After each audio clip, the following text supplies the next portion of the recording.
Então, Efésios capítulo 1, e a minha tradução diz assim: Paulo, apóstolo de Cristo Jesus, pela vontade de Deus, aos santos que estão em Éfeso e fiéis em Cristo Jesus. Graça a vós e paz da parte de Deus, nosso Pai, e do Senhor Jesus Cristo. Bendito seja o Deus e Pai de nosso Senhor Jesus Cristo, o qual nos abençoou com todas as bênçãos espirituais nas regiões celestes em Cristo, como também nos elegeu nele antes da fundação do mundo, para sermos santos e irrepreensíveis diante dele em amor, e nos predestinou para sermos filhos de adoção por Jesus Cristo para si mesmo, segundo o beneplácito da sua vontade, para o louvor da glória da sua graça, a qual nos deu gratuitamente no amado, em quem temos a redenção pelo seu sangue, a remissão dos nossos delitos, segundo as riquezas da sua graça, que ele fez abundar para conosco em toda a sabedoria e prudência, fazendo-nos conhecer o mistério da sua vontade, segundo o seu beneplácito que nele propôs, para a dispensação da plenitude dos tempos, de fazer convergir em Cristo todas as coisas, tanto as que estão nos céus como as que estão na terra. Nele, digo, do qual também fomos feitos herança, havendo sido predestinados, conforme o propósito daquele que faz todas as coisas, segundo o conselho da sua vontade, com o fim de sermos para o louvor da sua glória, nós, os que antes havíamos esperado em Cristo, no qual também vós, tendo ouvido a palavra da verdade, o evangelho da vossa salvação, e tendo nele também crido, fostes selados com o Espírito Santo da promessa, o qual é o penhor da nossa herança para a redenção da possessão de Deus, para o louvor da sua glória. E o versículo 15 já começa com outra unidade aí, já voltada para a igreja. Mas, meus irmãos, nós aqui temos as bênçãos de Deus. E as bênçãos de Deus, de facto, são muitas. A semana passada nós considerámos que Deus nos abençoou com todas as bênçãos espirituais. Tudo aquilo que é bom, Deus já separou, já preparou e já tem ao nosso dispor. Bênção é alguma coisa que, de facto, vem, não é apenas bom, mas também nos faz bem. Também nos ajuda, seja naquilo que for relacionado com essa bênção. Bênçãos espirituais. E uma das bênçãos é a salvação. A outra é a segurança. E neste texto aqui, dos versículos 4 até 14, nós vamos ver exatamente a salvação, a grande bênção da salvação e a grande bênção da segurança do crente. Estão aqui. E estão aqui com palavras que não são muito usadas, mas que realmente estão carregadas de um significado muito profundo. Verso 4. A bênção da eleição. Como também nos elegeu nele antes da fundação do mundo. No verso 5 diz, e nos predestinou. Portanto, fomos eleitos e fomos predestinados. Isto tem a ver com a salvação, que é de facto isso que está aí. No verso, e depois tem a ver com a questão da redenção e da herança, que é a segurança do crente. Está aí. Então vamos considerar primeiramente a questão da eleição. A doutrina da eleição divina, eleger-se, tem a ver, nós podemos substituir logo a palavra eleger por uma que nós usamos muito, não? Quando eu faço uma eleição, eu faço uma escolha, não é? Portanto, eleição tem a ver com escolha. Escolher alguém, escolher alguma coisa, digamos, de várias possibilidades, eu escolho aquela. Então, Deus elegeu a quem? A nós. Portanto, nós fomos escolhidos. E meus irmãos, logo aqui à partida temos que perceber quem é este nós. Quem é que ele elegeu? Então, sim. Agora, E quem é que ele chamou? Digamos, onde é que está a diferença? Pergunto eu de outra maneira. Deus elegeu todo o ser humano para ser salvo? Não. Mas isso significa que a salvação então é restrita só para alguns? Ninguém diz sim? Eu concordo convosco, mas também digo sim, a salvação é restrita. Mas é restrita em termos condicionados. Não é? Segundo a presciência de Deus, e digamos, eu vou ali para fora e digo, todos aqui na rua estão salvos. Então a salvação não é para todos. Há uma... Aqueles que... Isso. Então a salvação que é oferecida a todos não vai atingir todos, porque nem todos aceitam, não é? E os irmãos têm, nesta mesma carta, no capítulo 2, um versículo que nós mencionamos muito, que é muitíssimo importante. Capítulo 2, verso 8. E diz, porque pela graça sois salvos, por meio da fé. E isto não vem de vós, é dom de Deus. Não vem das obras para que ninguém se glorie. Então, eu sou salvo por causa de quê? Pela graça de Deus. É a graça de Deus que me salva. Mas eu aí pergunto, então porquê é que eu recebo a graça de Deus e o meu vizinho não?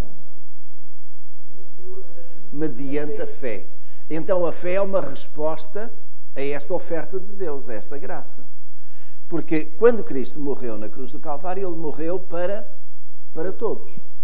Fez alguma exceção? Não. Inclusive é até por aqueles que o estavam a maltratar, não é? Pai, perdoa-lhes, porque não sabem o que fazem. Há um verso nesse texto, se não estou erro, que diz, quando Jesus for levantado, todos atraíram a Deus. Sim. Todos. Mas nem todos recebem essa dádiva. Nem todos recebem. E isso está relacionado depois aqui com a questão da predestinação também, digamos, são como que duas faces da mesma moeda. Então, primeiro, a eleição é uma escolha graciosa. Pela graça sois salvos. E isto é um dom de Deus. Portanto, é alguma coisa que Deus faz, essa escolha de graça, sem que eu tenha que pagar, seja o que for. No entanto, meus irmãos, nós sabemos, diga, por meio da fé. É a minha resposta. É a minha resposta. E eu pergunto, quantos euros é que custa a nossa fé? Nada. É a nossa resposta.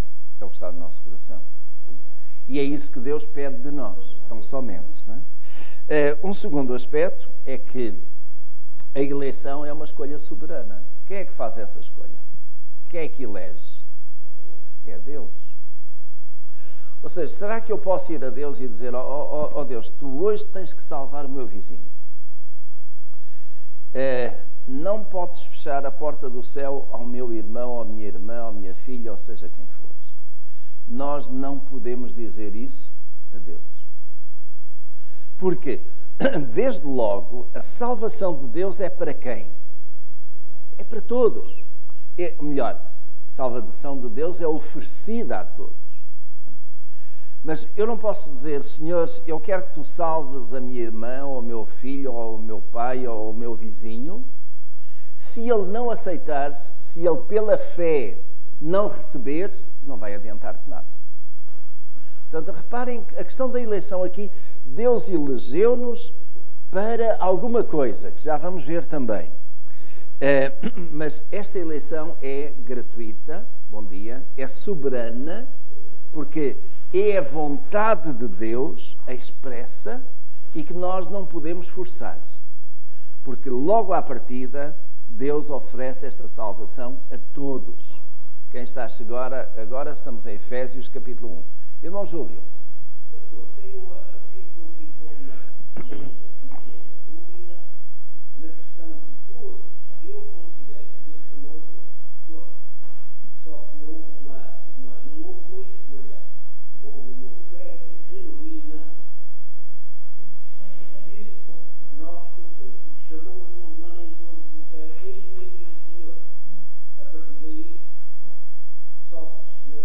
consciência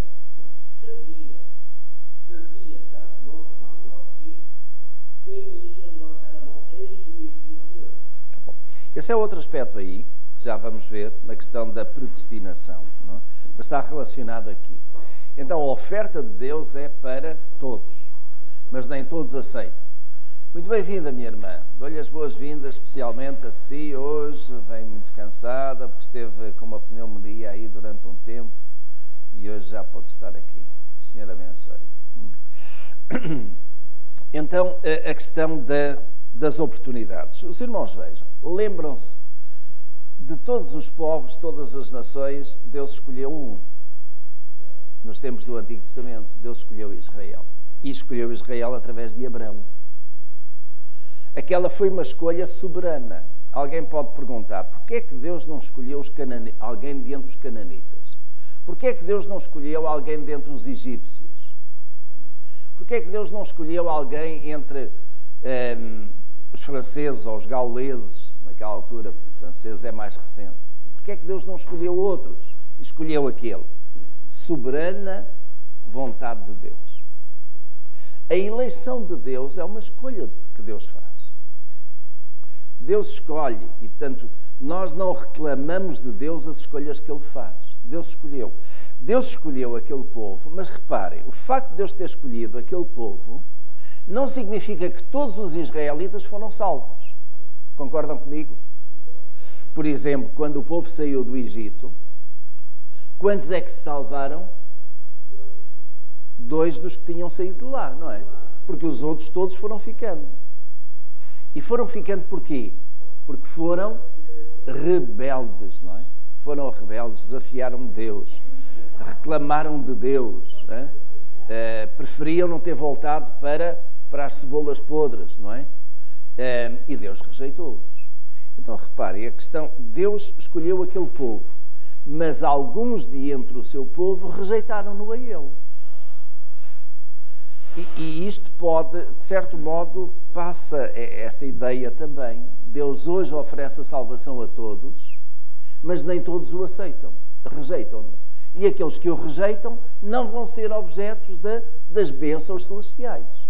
Estão a ver? As coisas começam a estar ligadas aqui. Agora, há outro aspecto aqui também da questão da eleição. Deus elegeu-nos para quê? Vejam no verso 4. Deus elegeu-nos para sermos santos e irrepreensíveis perante Ele, em amor. E eu faço uma pergunta. O irmão ou a irmã que está aqui é santo e irrepreensível? Cada um pense. Começar ali pela Fernanda, não vou querer a resposta. Mas vai a Fernanda, dá a volta, banco a banco, ali chega a irmã Cândida e virou para o lado da irmã Arminda, dá a volta e chega aqui até o irmão Américo. E depois ainda passa por mim também.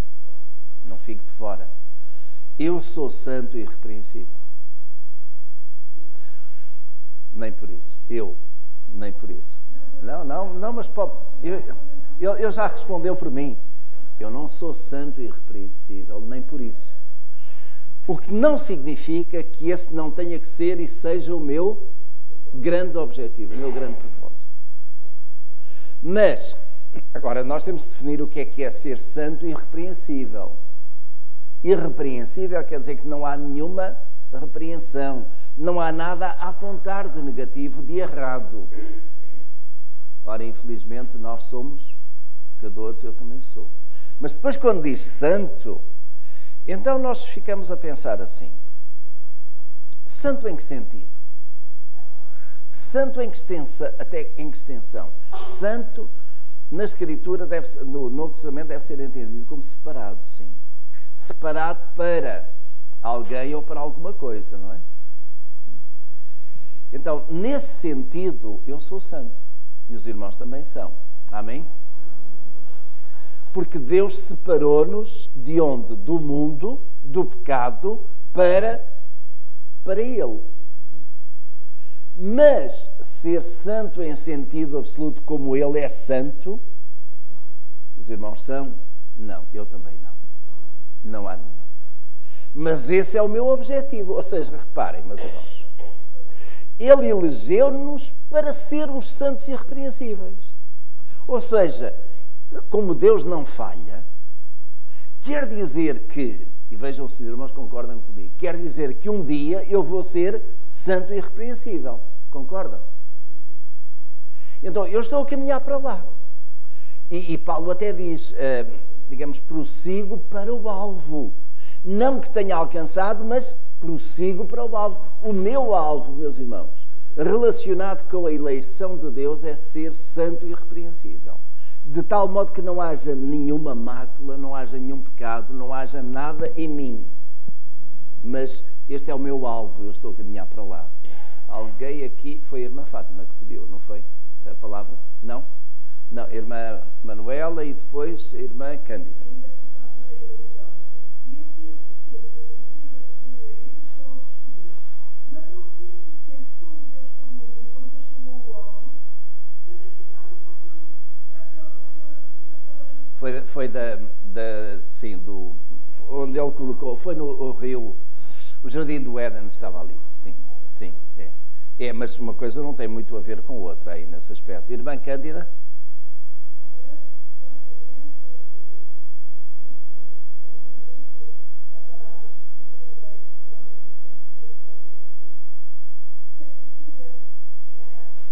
Sim.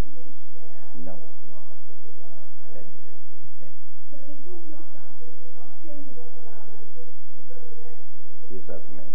Nós olhamos a maneira como Deus quer que a gente viva e proceda, tudo o que a gente fizer deve analisar primeiro e ter o espírito da adoração do Senhor para nos guiar e para que a gente possa fazer somente a vontade dele e dar para que não haja problemas nem dissensões entre uns e outros. E a gente nessa altura nós podemos então caminhar e dizer, não sou santa, mas procuro a santidade comigo. Muito bem. Repare, eleição tem a ver com nós substituímos, não. Demos um sinónimo. Eleição, escolha. Isso é do lado de Deus. Do meu lado, eu também tenho que fazer uma escolha, não tenho? E a escolha qual é, meus irmãos? Eu vou ser santo e irrepreensível ou vou ser, digamos, culpado, não é? Se pode ser essa palavra, mais maculado, por aí fora. É uma escolha que eu tenho que fazer. E de facto, meus irmãos, é isto. É o caminho da bênção ou o caminho da maldição. É o caminho acertado ou o caminho errado. É o caminho largo ou o caminho estreito, nas palavras de Jesus. É uma escolha que eu tenho que fazer. Agora, quando é que Deus, meus irmãos, nos escolheu para sermos santos e irrepreensíveis? Este é o outro aspecto. Quando é que Ele nos escolheu? O versículo diz. Não é. O versículo diz. Antes da fundação do mundo. Está a ver, minha irmã? Ainda a sua mãe não tinha nascido. Eu sei. Então, antes da fundação do mundo, Deus já nos escolheu para sermos santos e irrepreensíveis. E reparem como isto é extremamente importante. Antes da fundação do mundo, quando Deus vai criar os céus e a terra e depois cria o homem, e o coloca naquele lugar, lá na Mesopotâmia ou na Caldeia, Deus criou o homem perfeito, e santo e irrepreensível. Certo? Deus criou o homem assim. Mas criou o homem também com uma liberdade de escolha. E essa liberdade de escolha, que, digamos, chamamos como livre-arbítrio, não é?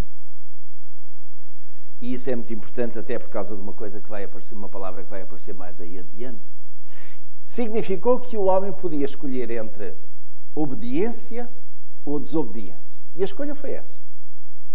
Obedecer àquilo que Deus tinha determinado ou desobedecer. Podeis comer de todo o fruto, exceto daquele, porque no dia em que dele comeres, morrerás.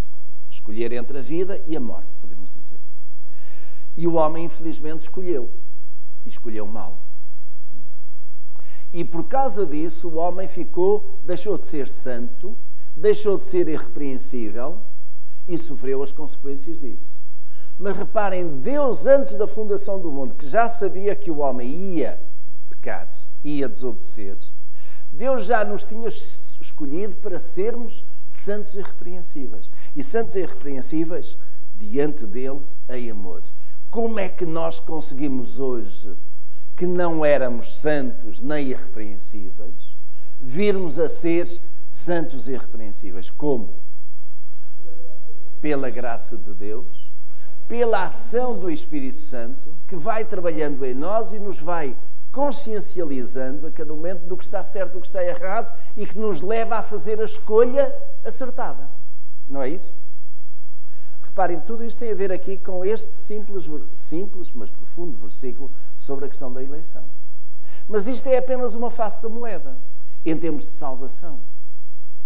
A outra face da moeda está no versículo 5, que diz: e nos predestinou, portanto, também tem a ver com nós, para sermos filhos de adoção por Jesus Cristo, para si mesmo, segundo o beneplácito da sua vontade.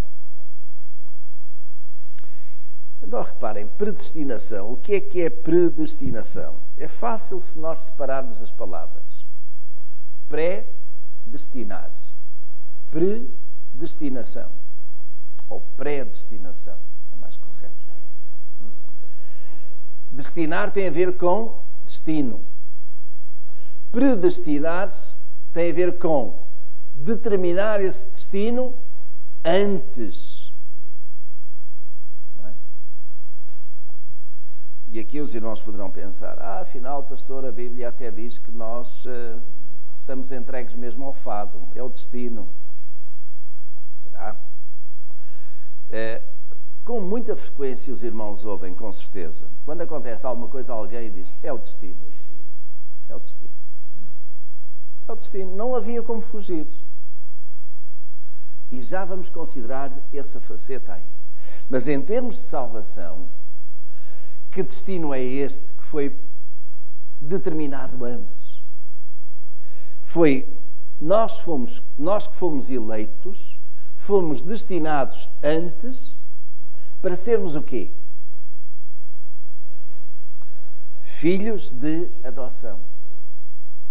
Filhos de adoção por Jesus Cristo, para si mesmo, segundo o beneplácito da sua vontade.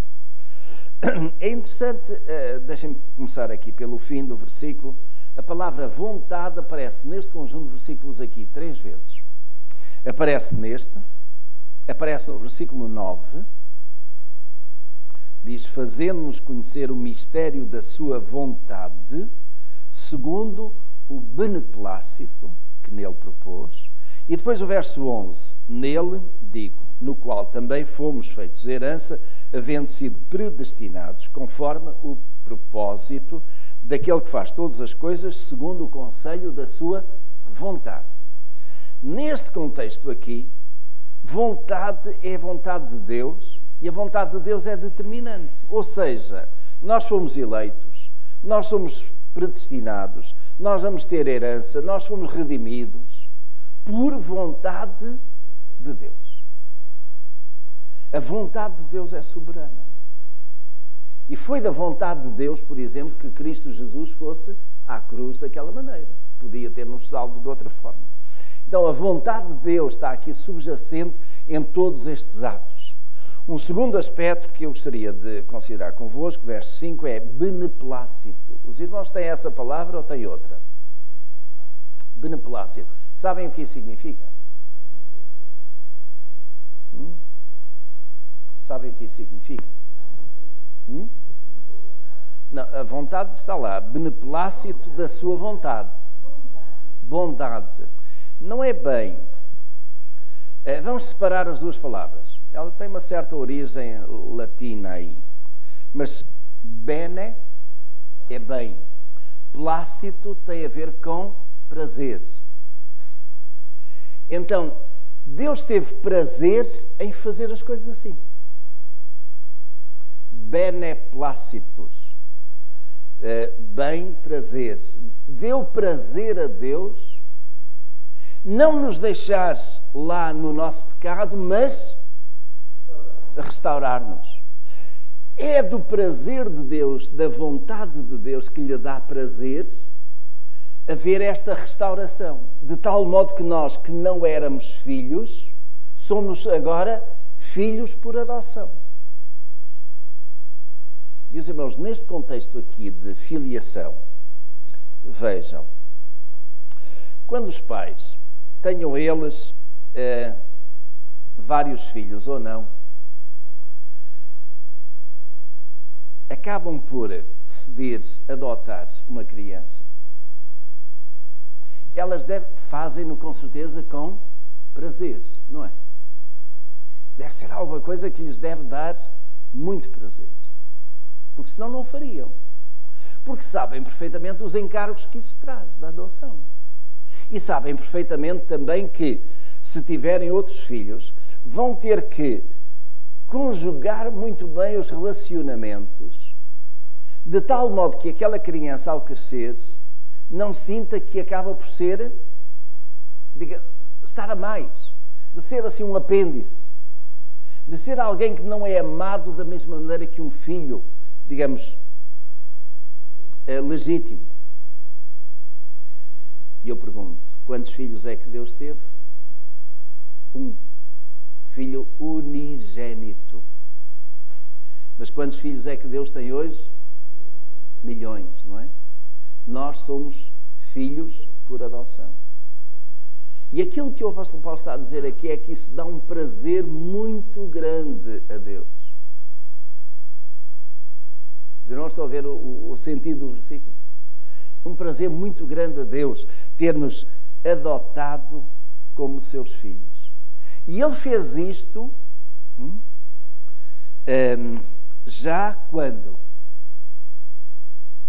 Também podemos situar temporalmente, antes da fundação do mundo. Quando Deus nos elegeu, Ele também predestinou-nos para sermos filhos por adoção.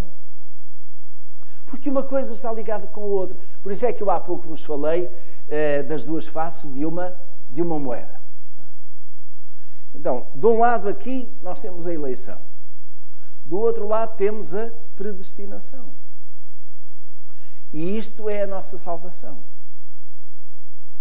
Eu fui eleito para ser santo e irrepreensível.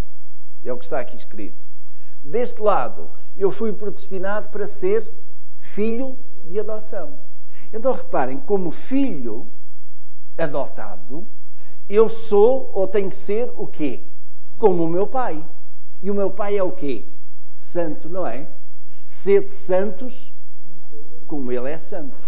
Sede perfeitos como ele é perfeito. Deus é irrepreensível? É. E eu também devo ser assim. Os irmãos estão a ver, digamos, esta harmonia aqui. E tudo isto, de certo modo, então, dando prazer a Deus e sendo o cumprimento da sua vontade. No verso 6 acrescenta, digamos, mais uma finalidade.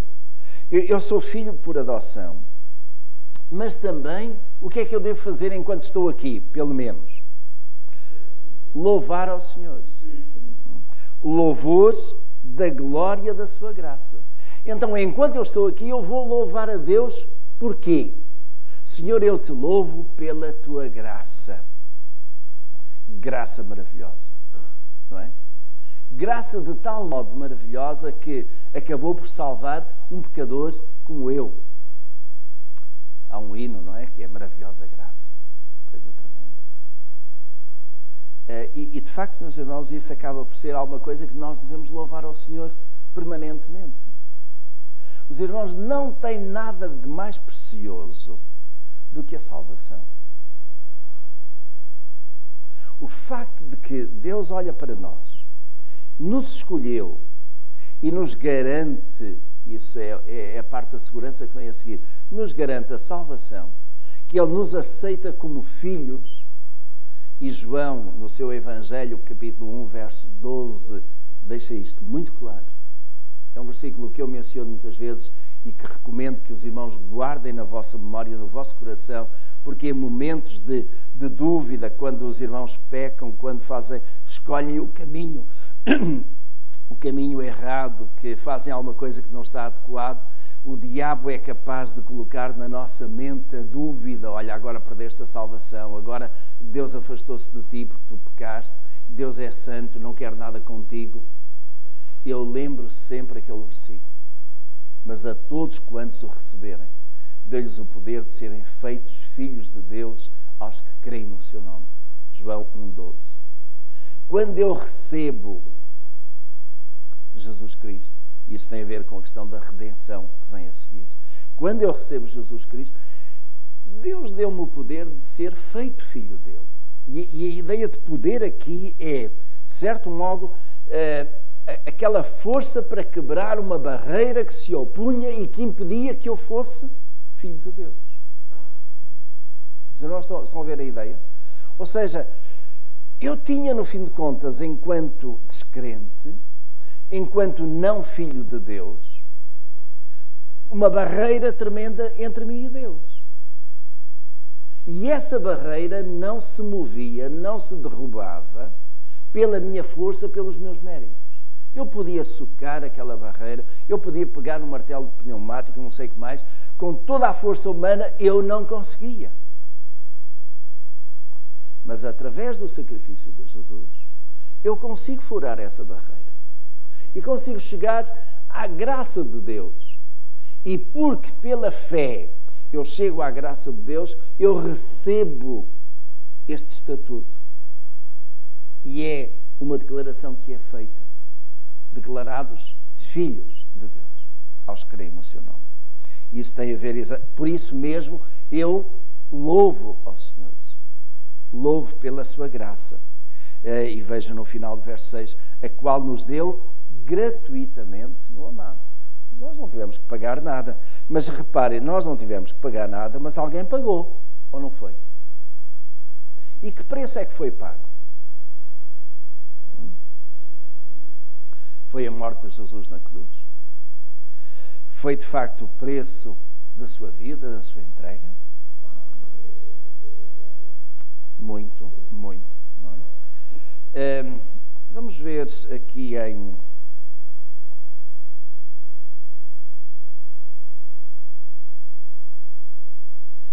o versículo que eu queria ver, acho que está em Coríntios.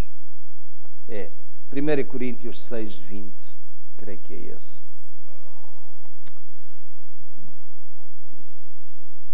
Sim.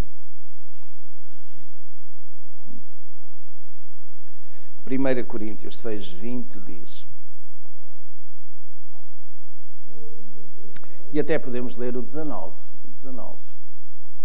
1 Coríntios 6, 19. Ou não sabeis que o vosso corpo é santuário do Espírito Santo, que habita em vós, o qual possuís da parte de Deus, e que não sois de vós mesmos? Porque fostes comprados por preço. Glorificai, pois, a Deus no vosso corpo. E, meus irmãos, isto tem tudo a ver com o facto de sermos eleitos para sermos santos e irrepreensíveis.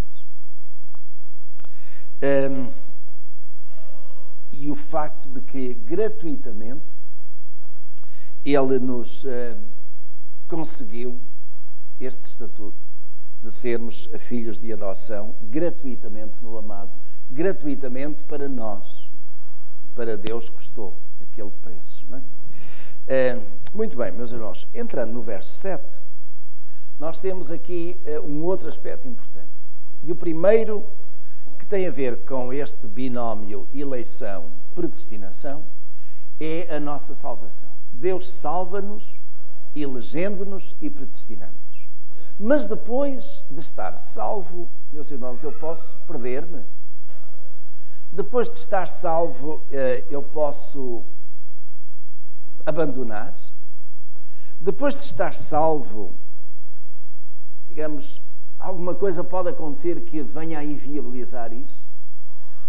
Os versículos seguintes falam exatamente da questão da segurança que nós temos em Cristo. Eu estou seguro em Cristo e nesta salvação. E o verso 7 diz, em quem temos, e este em quem temos é no amado, não é? É a frase anterior, em quem temos a redenção, e já vamos ver esta palavra redenção, em quem temos a redenção pelo seu sangue, a remissão dos nossos delitos, segundo as riquezas da sua graça, que ele fez abundar para conosco em toda a sabedoria e prudência, fazendo-nos conhecer o mistério da sua vontade, segundo o seu beneplácito que nele propôs, para a dispensação da plenitude dos tempos, de fazer convergir em Cristo todas as coisas, tanto as que estão nos céus como as que estão na terra. E para já ficamos por aí. Então, esta primeira parte da redenção. Redenção significa o quê? Redimir. Talvez, se eu vos colocar numa outra situação, os irmãos cheguem lá mais facilmente. O filho de um grande milionário do petróleo foi raptado. E os seus raptores pediram um resgate de 60 milhões de dólares. E já agora eu vou continuar com essa história. Isto foi aqui há uns bons anos atrás, 1973. E, infelizmente, é uma história interessante, embora um pouco triste por aquilo que está envolvido. Mas o neto de um grande milionário do petróleo foi preso em 73, raptado, e foi pedido o resgate. Desse resgate, o resgate não foi pago, e os raptores acabaram por cortar um dedo do rapaz, com 17 anos, e mandaram para o jornal para que a notícia pudesse ser logo veiculada. Os pais continuaram a não pagar o resgate e, ao fim de algum tempo, eles baixaram o valor do resgate pedido para 3 milhões de dólares. Pensaram e então decidiram aceitar o pagamento do resgate. O avô, que era um grande milionário do petróleo, pagou 2 milhões e 200 mil dólares. O pai pagou o restante, 800 mil dólares. E o rapaz foi resgatado. E os irmãos perguntam com toda a legitimidade, porquê é que o avô, com tanto dinheiro, milionário, só pagou 2,2 milhões de dólares? Porque era tudo aquilo que ele podia descontar nos impostos. Então a vida daquele homem milionário, a vida do seu neto, valia aquilo que ele podia descontar nos impostos. E, meus irmãos, eu pergunto, qual é o valor que um neto, um filho, uma filha tem para nós? É sem valores. E o resgate é pagar aquilo que é exigido para libertação. O resgate tem a ver com libertação. Ora bem, quando aqui a Escritura diz redenção, e a redenção tem a mesma ideia de resgate, não é? E remissão também. Mas em quem temos a redenção pelo seu sangue, e esta ideia de redenção está associada com libertação. E agora, meus irmãos, deixem-me colocar isto. Nós fomos redimidos, fomos resgatados de quem? Nós pertencíamos a quem? Pertencíamos ao diabo. Um não crente pertence ao diabo. Porque, meus irmãos, nós ou pertencemos a Deus ou ao diabo. Bom, mas alguém diz, mas como é que eu pertenço ao diabo assim? Pertence do mesmo modo que pertencemos a Deus. Ou seja, a quem é que a ideia de pertença está relacionada com aquele que, no fim de contas, comanda a minha vida. Está relacionada com um pacto que é feito. E nós ou fazemos um pacto com Deus ou fazemos um pacto com o diabo. Mas os irmãos dizem, mas eu antes de ser crente nunca tinha feito nenhum pacto com o diabo. Não tinha assinado.